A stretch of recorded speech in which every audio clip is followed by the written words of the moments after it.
Coba ingat-ingat, hampir semua dari kita pernah diajak gabung bisnis oleh teman lama yang tiba-tiba muncul dengan foto mobil baru, caption kerja dari rumah, dan kalimat klasik. Ini bukan MLM biasa.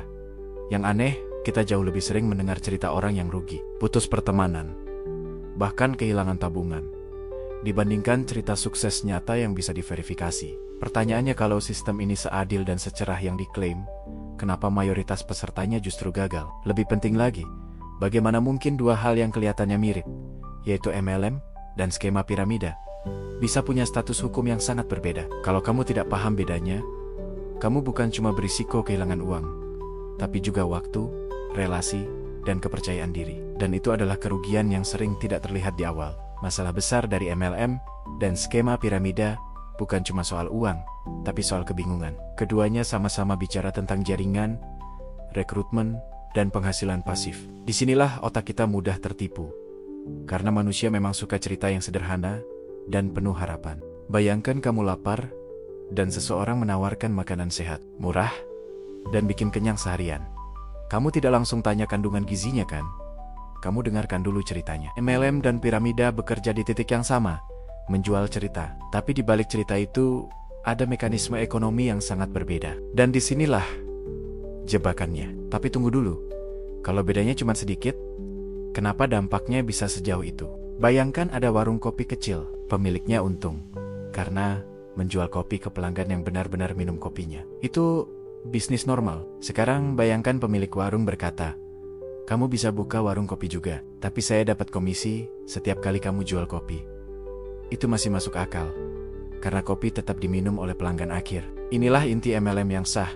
Uang mengalir dari penjualan produk ke konsumen nyata, bukan dari biaya masuk anggota baru.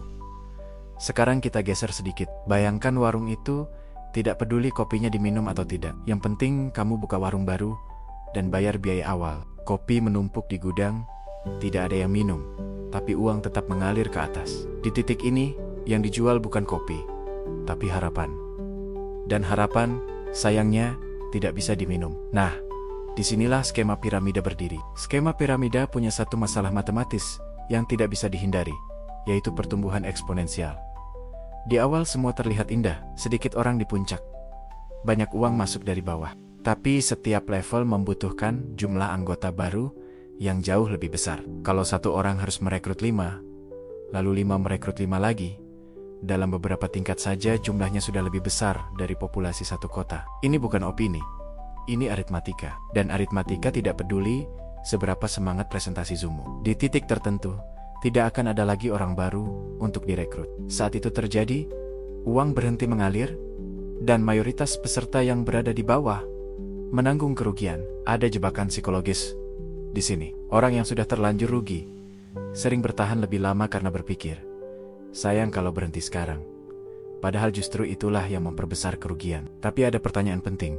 Kalau piramida jelas bermasalah, kenapa MLM bisa tetap legal di banyak negara? Di tahun 1970-an, Amerika Serikat pernah dihadapkan pada dilema yang sama. Banyak perusahaan mengklaim sebagai MLM, tapi praktiknya lebih mirip piramida. Salah satu kasus besar adalah Amway.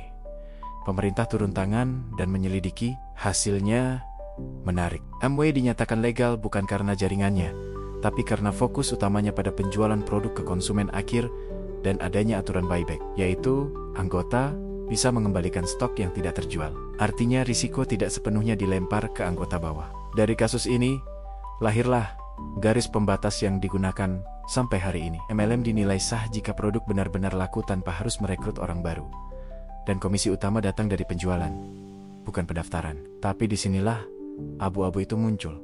Karena di dunia nyata, banyak perusahaan berdiri tepat di garis itu. Secara hukum aman, tapi secara praktik belum tentu sehat.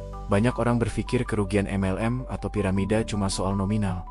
Padahal dampak terbesarnya sering tidak tercatat. Waktu yang habis untuk meeting, presentasi, dan rekrutmen adalah biaya peluang. Waktu itu bisa dipakai belajar skill lain, membangun bisnis nyata, atau bahkan istirahat. Lalu ada biaya sosial. Berapa banyak pertemanan yang renggang karena ajakan bisnis yang tidak bisa ditolak dengan nyaman? Ada juga biaya psikologis. Ketika sistemnya gagal, yang disalahkan seringkali individunya. Kamu kurang usaha, mental kamu belum siap sukses. Padahal masalahnya ada di struktur bukan di niat. Tapi ada satu pertanyaan yang jarang diajukan. Kalau sebuah bisnis membutuhkan kamu meyakinkan orang terdekatmu untuk bertahan, apakah itu bisnis atau tekanan sosial yang dibungkus motivasi? Kalau kamu ingin cara paling sederhana membedakan MLM dan piramida, lupakan dulu presentasi dan janji-janjinya. Ikuti saja aliran uangnya. Tanyakan dari mana mayoritas uang perusahaan berasal. Dari konsumen yang bahkan tidak tahu sistemnya, atau dari anggota yang diwajibkan beli paket dan stok. Kalau perusahaan tetap untung, meski tidak ada satupun anggota baru bulan ini, itu tanda sehat. Tapi kalau sistemnya panik tanpa rekrutmen baru, itu tanda bahaya. Dan ini berlaku bukan cuma untuk MLM, tapi untuk banyak peluang lain di hidup kita. Dunia modern penuh dengan model bisnis yang terlihat canggih, tapi rapuh secara fundamental. Mindset shift-nya sederhana tapi kuat. Jangan tanya, berapa yang bisa saya dapat? Sebelum bertanya, nilai apa yang benar-benar diciptakan di sini? Uang adalah efek samping dari nilai, bukan sebaliknya. Sistem yang sehat tidak butuh kamu menutup mata terhadap logika. Ia justru semakin kuat ketika diuji.